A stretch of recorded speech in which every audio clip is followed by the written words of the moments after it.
அஸ்ஸலாமு அலைக்கும் வரஹ்மத்துல்லாஹி வபரகாத்துஹு. தினமும் ஒரு ஹதீஸ். ஒரு முறை நான் நோயுற்றிருந்தேன்.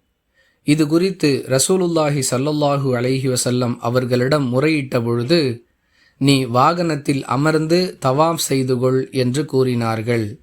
அறிவிப்பவர் உம்மு சலமா ரதியல்லாஹு அன்ஹா. நூல் புகாரி, ஹதீஸ் எண் 1619.